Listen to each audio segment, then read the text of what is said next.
Friday, and we are out and about with the Welcome Home team here at the JCC on the Palisades. With me are videographer and buyer's agent Corey Waters. Hi, everybody. Hi, Corey, and Maria Rini. And with us today is Judi Nahary. Judi is the director of senior programming here at the JCC. And thank you for having us. Thank you for inviting. So, Judi, before COVID hit, tell me what the senior programming looked like here at the JCC. We had a very wide array of programs and services for our seniors. We offered programs 6 days a week. Everything was geared towards allowing seniors to stay at home and age in place successfully, and we provided all the resources that allowed them to do that. Transportation, nutrition, daily exercise, socialization, entertainment. And in the last year and a half, we even offered a platform of 24 different special interest clubs to get seniors specifically doing what interested them so that they could reach a higher level of engagement. Wow. So since we had to close, the first focus for us was nutrition. Our seniors are living by themselves. It's not safe for them to go out and get groceries on their own. They can't cook or drive anymore. So it was really a huge necessity to provide daily nutrition. So immediately, the first 2 weeks, we got out there and we're delivering home delivered meals to each of our seniors.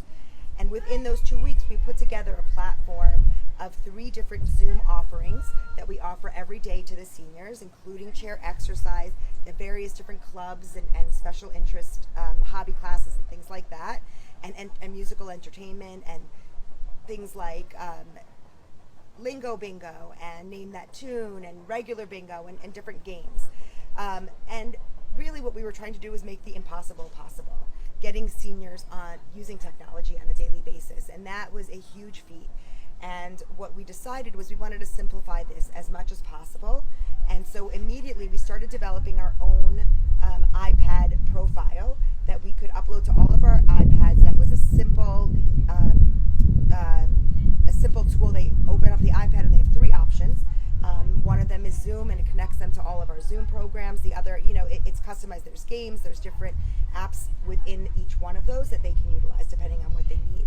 And we started loaning out the iPads that we had in the building to all the seniors who wanted to get on but didn't have the technology. So tell me what's happening with your staff during this time. How are they changing their roles? How are they making this lending possible? So we've all had to pivot and get comfortable with something that we weren't really that comfortable with before. We had to have a lot of trainings and work together to kind of create and listen to what the seniors' feedback was that each of us were receiving. What's hard for them, what's easy, how can we simplify, how can we make it better? So everyone had to, including myself, had to really challenge themselves during this time. And we had to be creative and think outside the box and figure out how are we going to still reach them and engage with them, because the social isolation is a killer to seniors. The decline is fast and it is quick, and there is just so much fear that these seniors are going to continue to decline, and by the time we're ready to open up again, they're not going to be able to return. So we needed to combat that. That's a tall order. Yeah. It's a tall order, but I have the most fantastic staff, most capable staff, and everyone who works in the senior department, they're doing it with their heart. They're not here for the paychecks. They're not, they're all invested in the success of the seniors and having them continue to be part of our community and stay engaged. And we're the first people that notice if they don't come on to a Zoom, and they usually come on every day.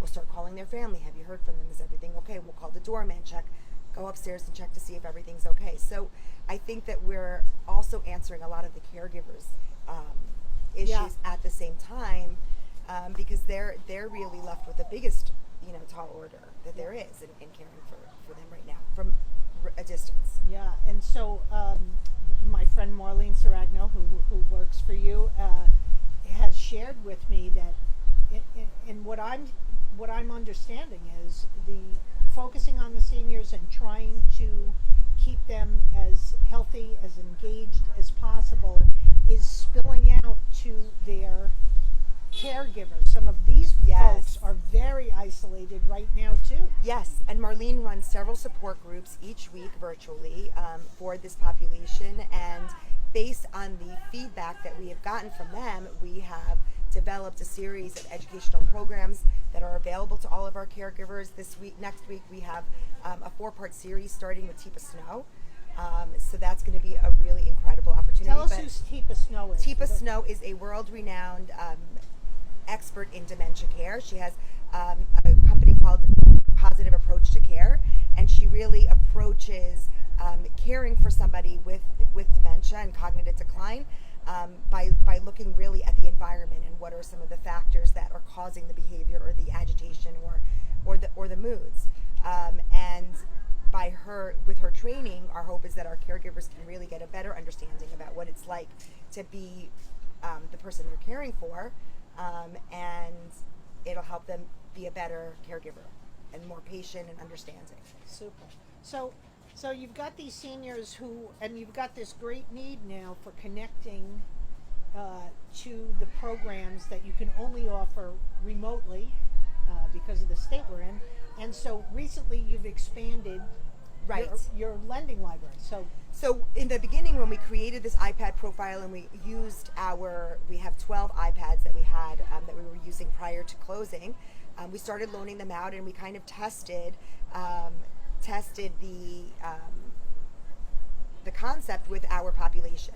Seniors would call, I don't have any technology, I don't have Wi-Fi, so we bought some iPads that had cellular service, and we're lending all of these iPads out to anyone in the community. You do not have to be a JCC member, you do not have to be Jewish. You can, just be a senior out there who wants to connect and wants to stay engaged.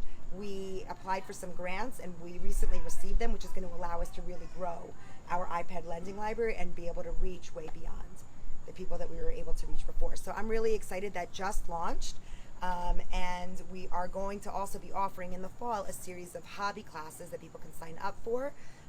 They will come with supplies, so our drivers will be able to deliver a box or a kit depending on the class that you sign up for, and that way you can continue to explore your artistic side or continue to learn at home.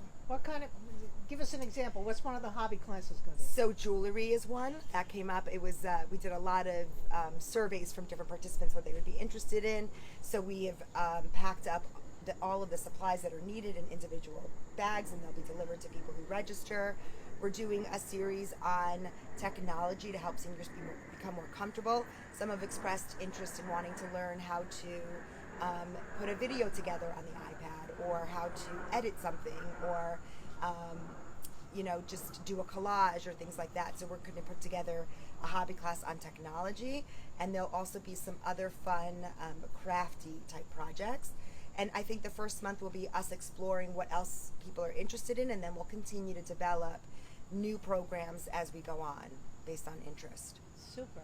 So it sounds like, hey, we're ready to pivot. We're continuing to do our research to stay in touch with the community. Every day.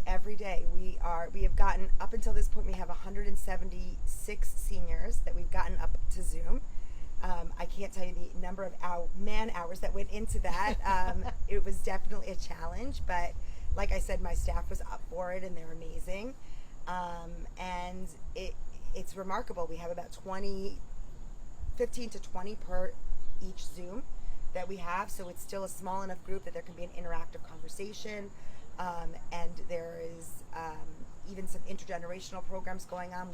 We have a lot of teen volunteers who are doing one-on-one calls or visits. We have some kids that bake for seniors, so it's been wonderful to see the community's response to helping them as well, and it's helping to keep everyone connected together. I think we're learning a lot of new ways to connect, which we didn't think was an option before.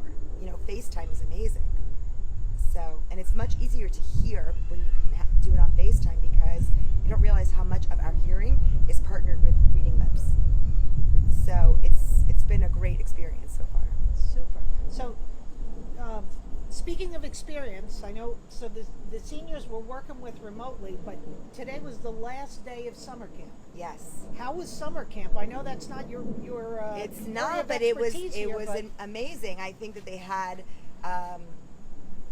6 weeks and never had to close. There was never any cases or anything that came up, and I think that they proved that we can operate, a little bit differently, but in person. Again, so I'm hoping that the seniors are not too far away from coming back, but we are staying in touch and we're keeping them close until then. Great. Thank you, Judi. So, JCC on the Palisades, you don't have to be Jewish to take advantage of this incredible facility. And thank you, Judi, Yes, for being you're here. Any last welcome. words for our... Give us a call. Let us know how we can help. We're always open to ideas and suggestions. We want to do whatever is needed right now to keep our seniors engaged and active and still feeling a part of the community. I think the isolated feeling really can have a detrimental effect on them, so our focus is really on keeping them with us and keeping going. Thanks so much. You're welcome. Thank you.